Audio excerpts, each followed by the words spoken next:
Crew members எல்லாருக்கும் huge thanks. And முக்கியமாக last but not least என்னோட ஃபேன்ஸ்.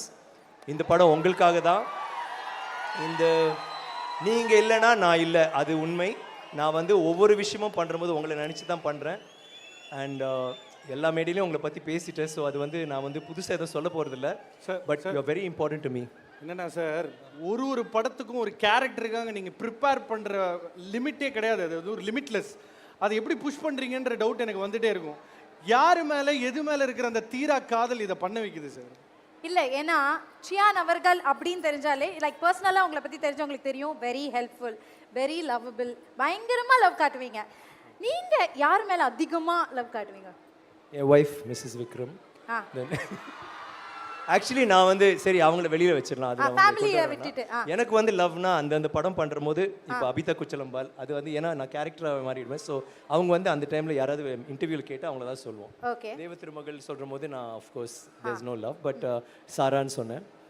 தாண்டவம் பண்ணுற போது ஸ்வீட்டி. ஸோ இந்த டைம் நான் கலைவாணி தான் சொல்லணும். பட் ஆஃப்கோர்ஸ் பட் எனக்கு வந்து தெரிஞ்சு என்னோட தீராத காதல் வந்து என் ஃபேன்ஸ் தான். I think and sometimes Abhishek also வந்து and my friends of course. Abhishek கூட இப்போ நீங்கள் லைக் ஸ்டேஜில் திடீர்னு அன்றைக்கி வந்து ஏதோ பேசும்போது நிறைய விஷயம் சொன்னேன். நானே வந்து அப்படிலாம் நான் பண்ணுறேனோ அப்படிலாம் நினச்சிருக்கேன். தேங்க்யூ. நான் கொஞ்சம் மைண்டில் வச்சுருந்தேன் சார். நான் உங்கள் பர்மிஷனோட சொல்லிடுறேன் குயிக்காக. இந்த காலேஜ் ஸ்டூடெண்ட்ஸ் வந்து இப்போ நீங்கள் ஒரு சினிமா நிகழ்ச்சி தான் பார்க்குறீங்க, அதில் மாற்றுக்கிறது இல்லை. ஆனால் சியான் சார்கிட்டேருந்து ஒரே ஒரு மேட்டர் நீங்கள் லைஃப்க்கு எடுத்துகிட்டு போகலாம். அது என்னென்னா, அவர் பெஸ்ட் ஆக்டர் அவார்டு வாங்கிட்டு ரிட்டர்ன் வரும்போது தான் அவருக்கு அந்த ஆக்சிடென்ட் ஆச்சு. அதுக்கப்புறம் 3 வருஷம் படுத்து படிக்கையாக இருந்தார். இந்த கதையை பற்றி நான் நிறைய படிச்சிருக்கேன். அவரோட ஸ்கேன் ரிப்போர்ட் முதற்கொண்டு நான் பார்த்துருக்கேன்.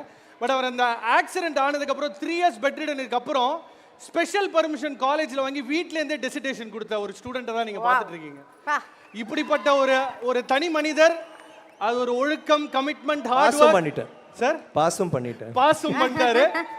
I think you are witnessing somebody. Vivek sir சொன்ன மாதிரி சியானோட டிக்ஷனரியில முடியாதுன்றது கிடையவே கிடையாது. நம்ம தான் இந்த கிறிஸ்டியன் பேல் வந்து மெஷினிஸ்ட்ன்ற படத்துல உடம்பு குறைச்சாரெல்லாம் பேசுனீங்கல்ல சார், ஐ படத்துக்காக பண்ணதெல்லாம் வந்து மெடிக்கல் ரெக்கார்ட்ஸ்லயே வராது. சரிண்ணா. So thank you so much. Love you sir. Seriously you are a great inspiration. Thank you. அது வந்து ஆக்டிங்கா இருக்கட்டும், dedication, hard work, the way you dress up, the way you